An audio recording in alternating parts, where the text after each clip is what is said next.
میری time machine ابھی فرعون کے محل میں اتری ہے۔ مصر میں ایک بادشاہ تھا جو خود کو ناقابل شکست سمجھتا تھا، اتنا طاقتور کہ کوئی بھی حتیٰ کہ خدا کو بھی روک نہیں سکتا۔ خدا کے لوگ بنی اسرائیل مصر میں غلام تھے، انہوں نے مدد کے لیے پکارا اور خدا نے ان کی آواز سنی۔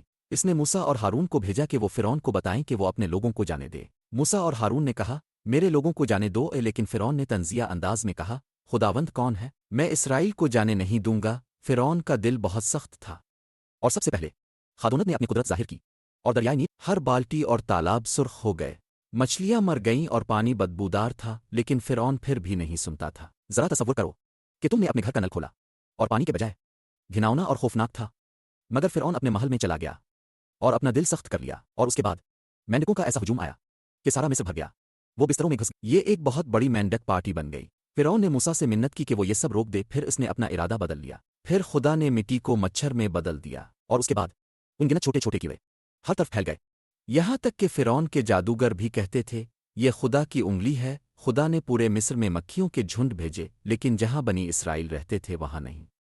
خدا اپنی قوم اور فرعون کے درمیان فرق دکھا رہا تھا۔ مکھیاں تمہارے چہرے پر، تمہارے کھانے میں، لیکن بنی اسرائیل کے گھر محفوظ تھے۔ خدا اپنے خاندان کو بھیڑ سے بچا رہا تھا۔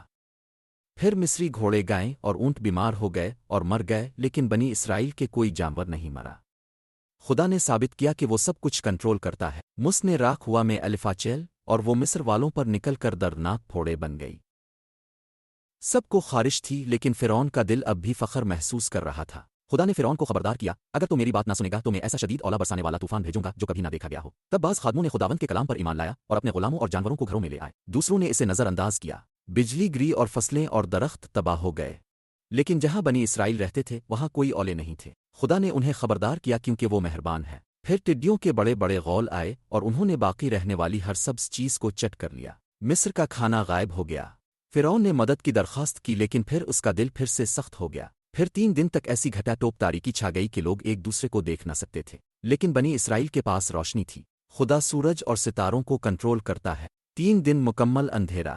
خدا فرعون کو دکھا رہا تھا کہ وہ روشنی اور تاریکی دونوں کو کنٹرول کرتا ہے۔ فرعون نے سودے بازی کرنے کی کوشش کی، مگر پھر بھی اس نے فرمانبرداری سے انکار کیا۔ خدا نے فرعون کو کئی مواقع دیے، لیکن وہ بار بار انکار کرتا رہا۔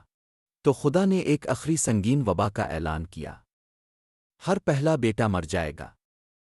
خدا نے بنی اسرائیل کو حکم دیا کہ وہ ایک بروا کا خون اپنے دروازوں کی چوکیٹوں پر نشان کے طور پر لگائیں۔ یہ یسوع خدا کا برا کی طرف اشارہ کرتا ہے جو ہمیں نجات دیتا ہے۔ آدھی رات کو خداوند مصر سے گزرا۔ ان گھروں میں جہاں دروازے پر خون لگا ہوا تھا سب محفوظ تھے۔ یہ خدا کے لوگوں کے لیے نجات کی رات تھی۔ اس رات فرعون نے آخرکار مس کو بالایا اور کہا، الفاٹیو، میرے لوگوں کو چھوڑ دو، جاؤ، خدا کی عبادت کرو۔ فرعون نے آخرکار سمجھا کہ خدا زیادہ طاقتور ہے۔ خدا نے اپنا وعدہ پورا کیا، اس نے اپنے لوگوں کو مضبوط ہاتھ سے باہر نکالا۔ وہ کسی بھی بادشاہ اور کسی بھی مغرور دل سے زیادہ طاقتور ہے۔ آئیے سوچتے ہیں، فرعون مغرور تھا اور کئی بار خدا سے انکار کیا، لیکن خدا نے اسے آخری آفت آنے سے پہلے توبہ کرنے کے مواقع دیے۔ موسیٰ اور ہارون وفادار تھے اور خدا نے اپنی قوم کی حفاظت کی۔ وہ آج بھی اپنے لوگوں کو دیکھتا، سنتا اور بچاتے ہیں۔ ہماری یاد کرنے کی آیت خروج 9:1 ہے، میرے لوگوں کو جانے دے تاکہ وہ میری عبادت کریں۔ حقیقی آزادی یہ ہے کہ انسان خدا کا ہو کر اس کی خدمت کرے۔ اور فلپیوں 4:13 میں لکھا ہے، میں اس کے وسیلہ سے سب کچھ کر سکتا ہوں جو مجھے قوت بخشتا ہے۔ خدا تمہیں ہمت دیتا ہے کہ تم مشکل کام بھی کر سکو۔ اپنے دل کو ضدی نہ ہونے دیں۔ جب خدا آپ کو صحیح دکھائے تو فوراً اس کے لیے ہاں کہیں۔ بائبل ٹائم ٹریولر رخصت کر رہا ہے۔